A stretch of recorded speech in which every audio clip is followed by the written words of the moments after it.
Bonjour à tous et bienvenue chez Fadark. Aujourd'hui c'est une vidéo en partenariat avec Attila. Attila est une armurerie en ligne sur laquelle vous trouverez plus de 7000 produits en stock. Ils vont de l'archerie au tir sportif jusqu'à l'arbalète. Pour toutes nos vidéos en partenariat avec Attila, vous retrouverez un lien dans la description juste en dessous de cette vidéo. Avec ce lien, vous aurez accès à un code promo de 7% sur tous les produits de la gamme Attila. C'est cadeau! Salut à tous, bienvenue chez Fadark. Aujourd'hui, je vais faire une petite vidéo de test, une de plus pour Attila. Et aujourd'hui, on va tester un petit arc, le Mezzo 50. Je vous dis tout de suite, j'ai fait quelques petits tests avant. Ce petit arc qui m'a bien intrigué parce qu'il est vraiment petit et surtout, il est sur une géométrie, on va dire, récurve. C'est un arc qui est plutôt typé arc cheval, mais il est quand même dans une géométrie, on va dire, typé chasse. 50 pouces. C'est vraiment tout petit, c'est super léger. Je me suis dit, qu'est-ce que ça vaut un petit arc comme ça? Est-ce que ça peut être sympa? Vous allez voir, je suis vraiment pas déçu. C'est une petite boule de nerf. Allez, donc on déroge pas à la règle, on commence par les spécificités de l'arc. Je vous les affiche juste là. Donc, petit Mezzo 50 de la marque Oak Ridge. J'ai déjà présenté le Oak Ridge Demon. Cette fois-ci, on part sur le petit Mezzo.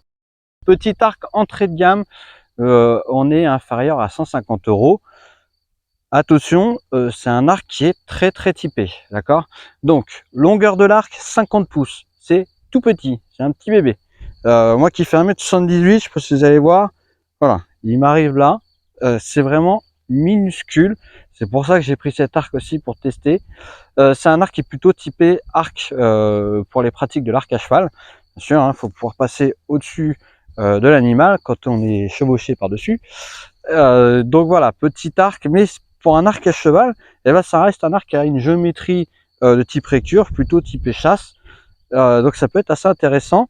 Intéressant pour des personnes qui sont pas forcément très grandes et qui cherchent un arc qui leur convient au niveau taille, un peu plus petit. Ça fera le job. Mais attention, c'est un arc qui va accepter une allonge max de 29 pouces. Moi, j'ai une allonge de 28 pouces, un tout petit peu plus. Quand je suis en pleine allonge, on sent qu'on va pas pouvoir aller beaucoup plus loin. Donc attention pour les personnes qui ont une allonge supérieure à 28,5, 29, on va pas pouvoir aller beaucoup plus loin. On le sent, hein, qu'on commence vraiment à être au bout. C'est un tout petit arc, hein.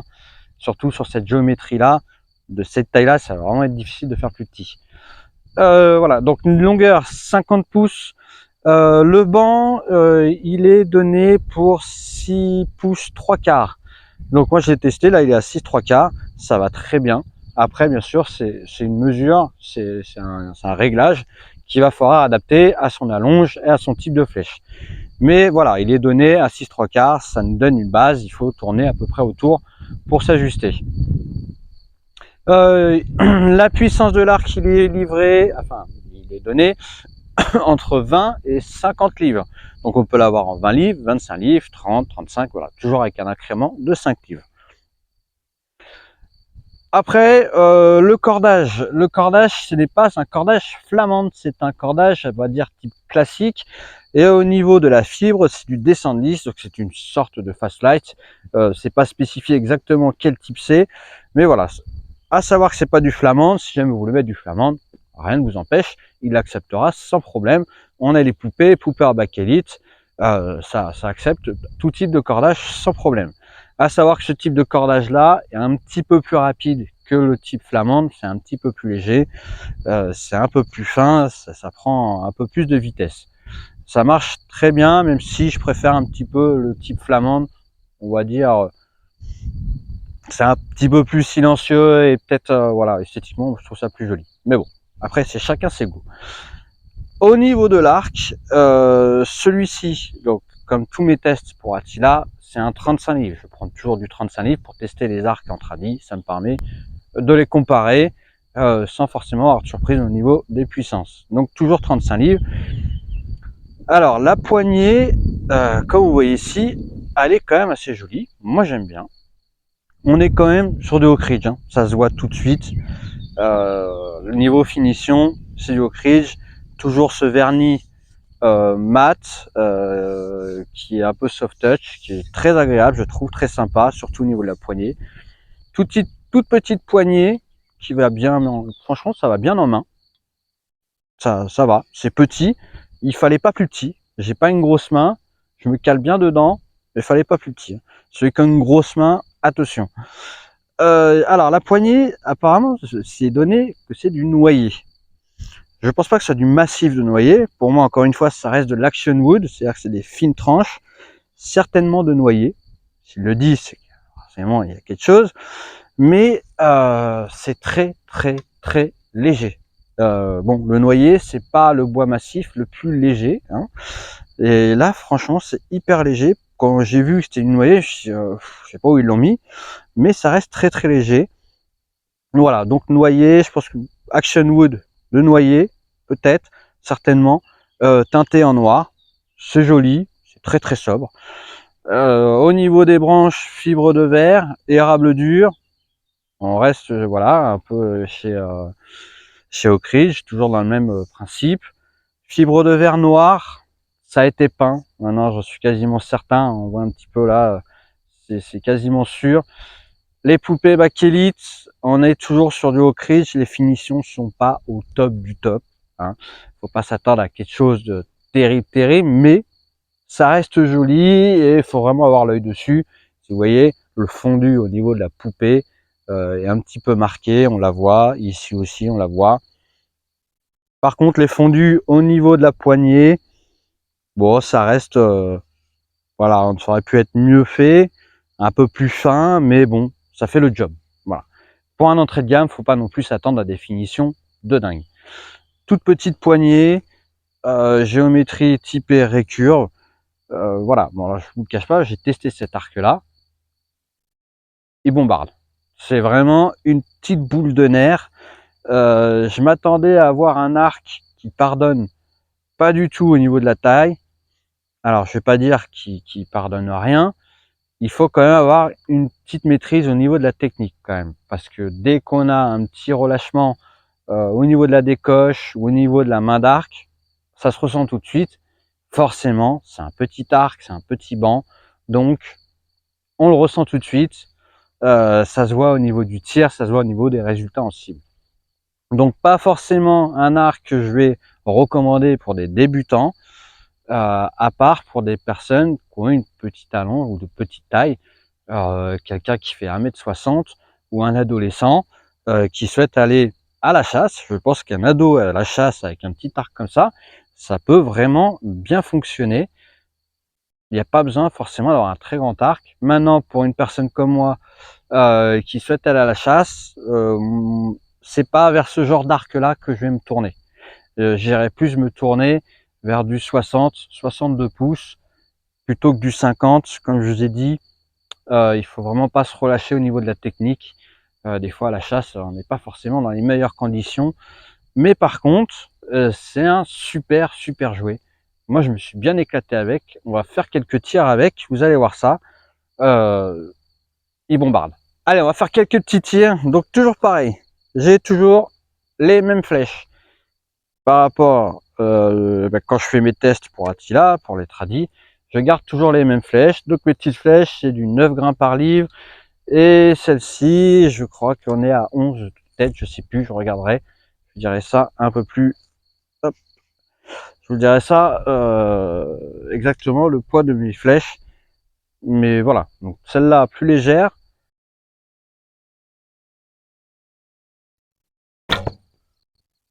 J'espère que vous voyez un petit peu en live quand même. Je sais pas si à la vidéo ça rend très bien. Alors on l'entend, c'est un arc qui a tendance à un petit peu résonner, mais franchement, ça reste assez discret.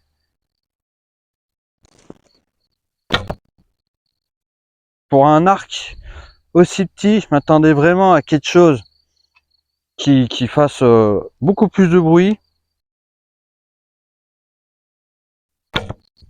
Forcément un petit peu plus silencieux avec les flèches un peu plus lourdes, hein. J'y attendais de toute façon. franchement, ça marche très très bien. J'ai pas mal tiré, enfin pas mal.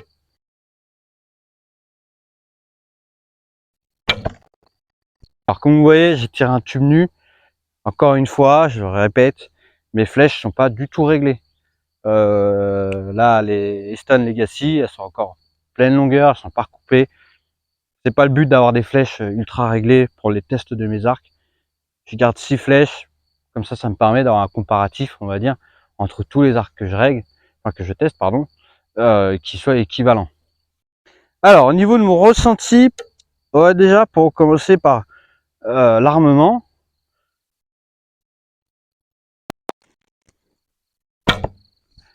L'armement qui est quand même régulier, mais par contre, c'est très raide dès le début. Ça monte en puissance régulièrement, mais déjà, quand on commence là, on a déjà une bonne puissance.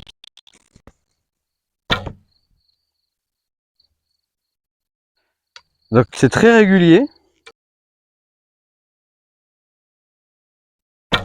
On sent que va pas falloir vraiment aller beaucoup plus loin. Pour moi, de toute façon, je suis en pleine allonge, je vais pas pouvoir aller beaucoup plus loin. Mais c'est vrai que pour ceux qui ont tendance à tirer à cheval, un peu type mongol, ils ont tendance à armer beaucoup plus loin. Là, attention. Là, moi, je me cale ici, je fais du tir, on va dire, occidental. Je m'arrête ici. Je vais pas aller plus loin que ceux qui tirent au pouce, beaucoup plus en arrière. Là, attention, 29 d'allonge maxi, je le répète.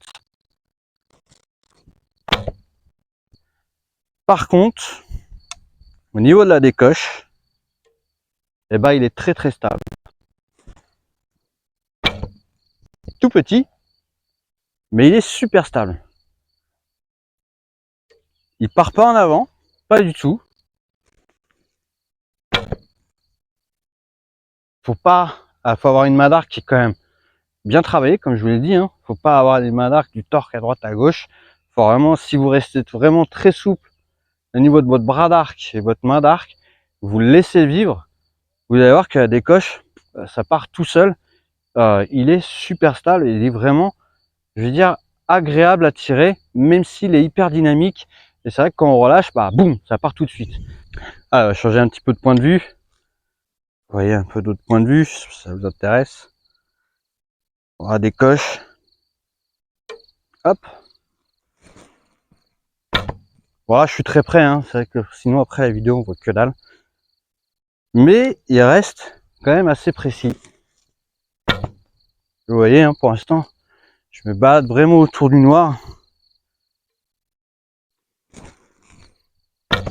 Sans forcément avoir besoin de trop se concentrer. Je fais une petite dizaine de mètres. Il est super précis, je trouve. Vraiment régulier. J'ai un peu plus de mal à grouper avec celle-là, c'est normal, elles sont pleine longueur, donc le spin il est pas bon du tout. Ça a tendance à s'éparpiller un petit peu plus, ce qui est totalement normal. Mais ce petit arc-là, bien réglé au niveau du banc, avec des petites flèches, bien ajusté, pile poil comme il faut, je pense que c'est une vraie petite bombe.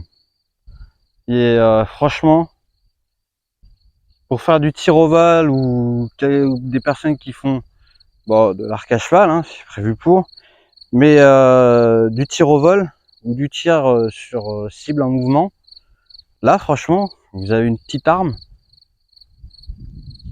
qui va vraiment bien. Ça bombarde sévère, ça va très très vite. Je vais faire les tests. Alors les tests sont faits, test de vitesse avec ce petit Oak-Ridge. Donc toujours pareil, sur celle-ci, donc j'ai regardé, c'est du 11 grains par livre. Je tape à 162 fps avec ce petit arc, sans les pompons, hein, sans silencieux. J'ai pas fait de test avec silencieux.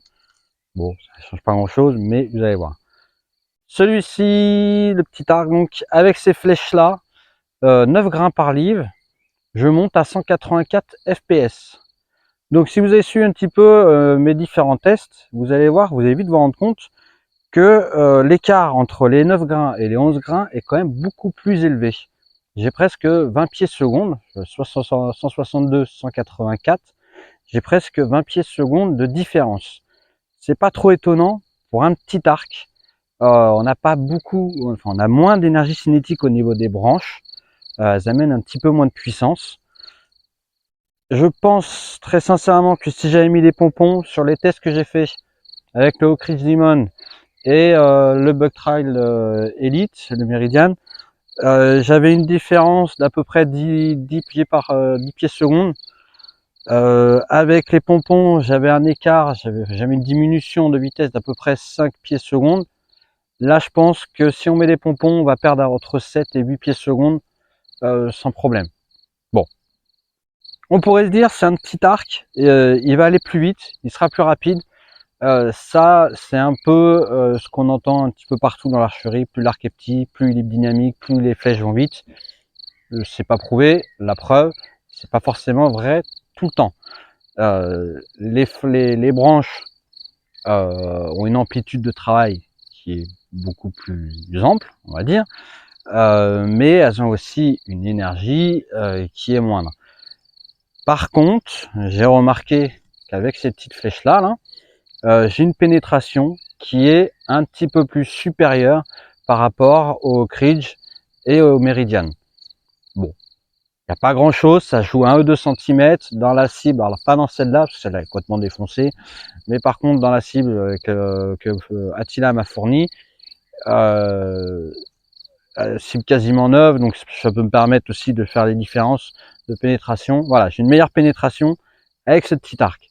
Comme je l'ai dit, c'est un petit arc qui bombarde. Il est tout petit, 184 fps avec des petites flèches de 9 grains par livre. On peut descendre à 8 grains par livre, mais attention, comme je dis toujours, un arc tradi, descendez pas en dessous des 8 grains. Ça devient dangereux vraiment pour l'arc. Ça fait vraiment des flèches très légères. Je pense qu'on va monter, aller dans les 190 peut-être pieds secondes. Maintenant, la vitesse, c'est pas forcément ce qu'on va rechercher en premier chez un arc. Mais par contre, on a vraiment une sensation de rapidité au niveau de la flèche. Il bombarde vraiment. Comme je vous avais dit, quand j'ai testé le petit Demon, j'avais aussi un très bon ressentiment au niveau de dynamisme. Voilà, je pense qu'ils ont un bon... leur fibre de verre plus l'érable dur, c'est quelque chose qui marche bien. Un petit peu sonore, mais ça marche bien. Le Meridian, ça marchait très bien aussi avec le bambou. Mais voilà, pour un petit arc comme ça, franchement, c'est un régal, c'est un petit jouet en fait, c'est vraiment super sympa de tirer avec. Moi j'aime beaucoup, il bombarde, que on tire, on a vraiment l'impression d'avoir quelque chose qui fuse à mort. Maintenant voilà, je l'ai testé, toujours pareil, hein, les flèches ne sont pas réglées, donc si on les règle, je pense qu'on peut gagner peut-être 2-3 pieds secondes. Et surtout on gagnera en précision, c'est ça qui compte sur un arc, hein, vraiment. Surtout si en plus vous voulez faire, je sais pas moi, n'importe quoi, hein, n'importe quelle discipline, hein, tout ce qu'on veut c'est gagner en précision, hein, ça c'est clair et net. Alors en conclusion pour ce petit Oak Ridge Mezzo, 50, 35 livres, mon ressenti, super agréable. Franchement très très bonne surprise. J'avais vraiment peur d'avoir un arc très très raide, de sa taille, un truc très très, je vais pas dire viril, mais très très dur à tirer, qui pardonne rien du tout. Et en fait pas du tout. Ça reste quand même très accessible, même si c'est pas forcément un arc que je vais conseiller aux débutants. À part peut-être pour des débutants, de personnes qui sont de petite taille et qui vont chercher un arc assez petit pour s'amuser ou pour aller à la chasse. Maintenant, c'est pas un arc que je vais forcément conseiller pour chasser, à part peut-être pour du tir au vol, du tir en mouvement. Ça reste un arc qui est très rapide, qui est très maniable, qui est très léger, mais attention, il faut quand même avoir une certaine maîtrise au niveau de la technique. C'est un petit arc, donc qui pardonne beaucoup moins. Mais très sincèrement, voilà, pour un entrée de gamme, encore une fois, Oak Ridge, il frappe bien, il frappe fort. C'est joli, c'est propre, finition, ça va, même si ça pourrait être mieux fait, mais bon, en dessous de 50 euros, 150 euros, faut pas non plus s'attendre à un truc de fou. Voilà, encore une fois, Oak Ridge, ils ont une bonne réputation, on sait pourquoi, ils savent faire des petits arcs entrée de gamme, vraiment pas chers. Et au niveau performance, le résultat il est là. Il y a mieux, hein, un petit arc de cette taille-là, il y a beaucoup mieux, mais on est sur de l'entrée de gamme, donc faut pas trop en demander, et ça fait vraiment le job. Pour s'amuser, pour débuter, et encore que débuter, bon voilà, comme je dis, ça peut être un arc de débutant pour les personnes de petite taille. Si vous êtes plus grand comme moi, si vous débutez, n'hésitez pas à monter sur du 60-62 pouces, ça pardonnera beaucoup mieux. Mais là, pour s'amuser, c'est vraiment un régal. Moi, je m'éclate avec ce petit arc là, à faire du tir instinctif. Vraiment, je m'éclate avec. Je pense que je vais me faire quelques petites sessions d'arc trap avec, avant qu'il reparte chez Attila. Parce que je pense qu'il mérite. C'est un petit arc vraiment rapide, bien dynamique. Voilà. Donc n'hésitez pas, encore une fois, cet arc là vous retrouvez chez Attila. Le prix, je vous l'affiche là. N'oubliez pas, vous avez toujours mon code promo en description. Ce qui va vous donner 7% sur tout le catalogue Attila. Donc n'hésitez pas, hein, il n'y a pas que 7% pour cet arc. Vous avez 7% pour tout le catalogue. N'hésitez pas à y aller, n'hésitez pas à les appeler aussi. Ils sont super gentils, ils vous conseilleront. N'hésitez pas vraiment à faire vos achats. Et sur ce, je vous souhaite d'excellentes volées. N'hésitez pas à me suivre sur YouTube et sur Facebook. Et je vous dis à plus. Ciao!